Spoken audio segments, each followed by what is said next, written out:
addicting games, cool math, armor games, a game, miniclip, play.hotwheels.com, cartoonnetwork.com/games, Renegade Racing, Papa Louie's Pizzeria, Big Head Soccer, Slither.io, Agario, Run 1, 2, and 3. These websites and games are all synonymous with the avid Flash game player, and this is the final month of glory for some of them.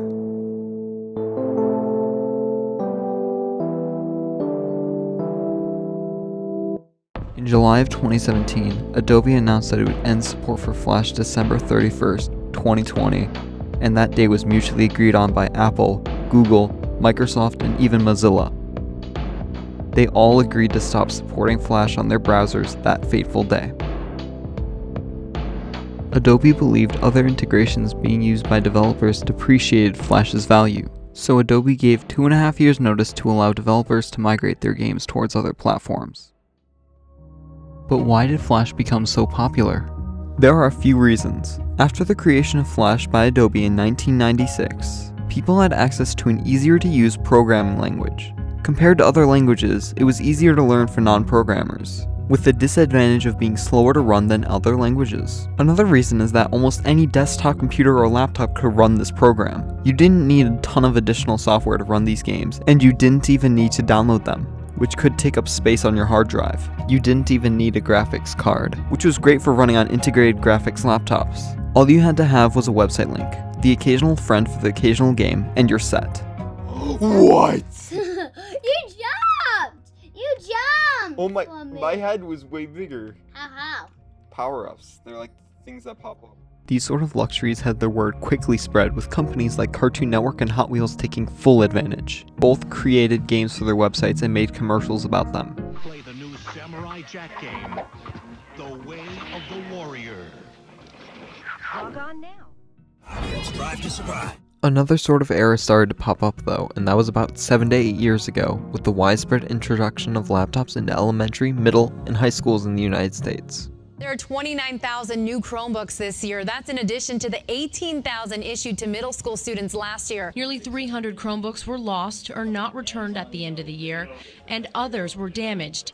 In total, 8 destroyed. We used to say that with the Chromebooks there would be no excuse like the dog ate my homework. However, we did actually have 2 incidents where dogs ate Chromebooks. The district says there are safeguards in place to keep students from accessing inappropriate material. Of course, they say, though, these are not foolproof methods. Even though most laptops had download restrictions, and eventually even website restrictions, kids were sharing the fun Flash games they found with each other, some high school students and older even coding a few games of their own. Unfortunately though, all good things must come to an end.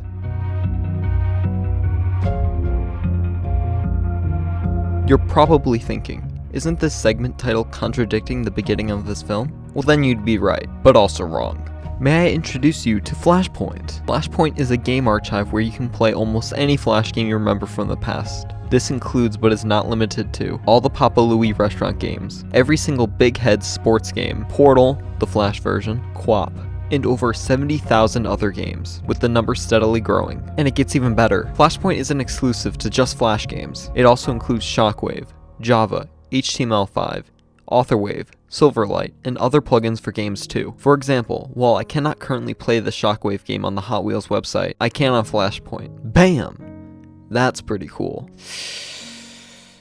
But there are a couple downsides to this rare opportunity. First and foremost, not every Flash game is going to be saved, and that is a problem. But that isn't even the biggest problem. Not all devices support the emulation of Flash games, and you can't get Flashpoint on your phone, tablet, PlayStation, or Xbox. It is only fully supported on Windows devices. However, there are ways to get it working on other desktop/laptop devices, but it's a bit sketchier and things could not work. You could use a virtual machine to run Windows on said devices, but not every device even supports that, nor is it easy to do so. One good thing though is that you can go submit a Flash game to be saved. You have to go to the Flashpoint Discord, go to this Google form, submit a game to be saved, and hopefully it will be. P.S. Check this large spreadsheet to make sure it isn't already saved. And that isn't the only upside to a lot of Flash games. Many like Earn to Die, Renegade Racer, and even some cool math games are moving to apps. And while that will never be the same as the actual Flash game, it's a great substitute and a way to keep the game alive. A lot of websites are moving Flash games to Unity, and while a lot of people don't really like Unity, it's the future of low quality, quick gaming. Not every Unity game is bad, but it's extremely easy to make a game in Unity. Even Happy Wheels itself is moving to a better platform. In fact,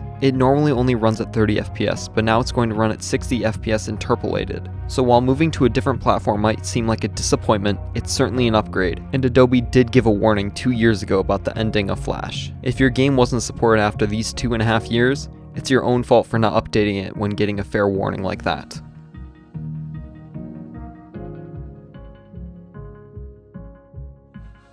The real end of Flash is the memories that won't be made. I will always remember the hundreds and hundreds of bus rides me and my friend Dustin played Flash games on. We did it for 4 years, and those memories truly will never be forgotten. He even wrote in my yearbook, the last time I saw him, this amazing signature of all the Flash games we ever played. By far the most meaningful signature I've ever gotten, and those memories will lay with me until I die. But these memories aren't even the worst thing we're losing. When I was aged 10 to 14, the only gaming devices I owned was a school-issued laptop, which had download restrictions, some of which I managed to bypass. The main thing is, a Chromebook is not a MacBook and is definitely not a Windows device. It could not download games, and younger me had to resort to the only enjoyable thing on that device, which was Flash games. Now, of course there will be Unity games that can be played by the new generation of gamers going into school, but I feel terrible for those students who may never understand the full enjoyment of a single player or friendly 1v1/cooperative Flash game, quick and easy to boot up and dozens of hours of enjoyment per game without getting bored. But even if we consider these Flash games still being playable, consequently only with Windows devices, we will still 100% lose something even if we manage to back up every single game on Flashpoint, and that is online Flash gaming. Yes, it exists, and yes, it was the first introduction I ever had to online gaming in an online chat room even. There's Tanky Online, there's Territory Wars, there's Tanks, and there's even Happy Wheels, but at least that game is switching platforms, and probably countless others I have never played. Those online communities will never be revived. Hell,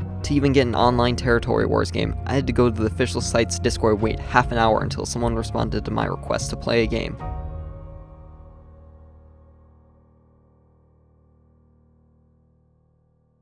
However, looking back, Flash games weren't chalked up to what I thought they would all be. During the making of this video, I experienced numerous glitches and troubles that I'm glad are going to be put to rest, but I am still saddened that some of the games didn't live quite up to the hype that I had for them 3 or 4 years ago, and maybe that's because I didn't have any friends to play with, but still, even the solo games weren't terribly exciting. I feel like it's because as time goes on, these games will just become obsolete as mobile gaming starts becoming even more popular for younger people, game quality increases, and online games become way more prominent than before. Very few Flash games had any internet interactivity. But maybe I'm just stuck to the nostalgia and enjoyment someone 4 years younger than I am currently had. I'm about to be 18 years old, and while I don't feel like I've hit the high point of my life like some people think high school was for them, I do become saddened that the games I cherished as a child may forever be forgotten to the internet wasteland of old sites. Maybe in 24 years, people will be reminiscing about Unity without any knowledge of Flash existing, but at least I've left my mark by making this video and sharing my experience with it. I just hope a new source of gaming has as bright a future for children as Flash games had for me. Thank you for watching.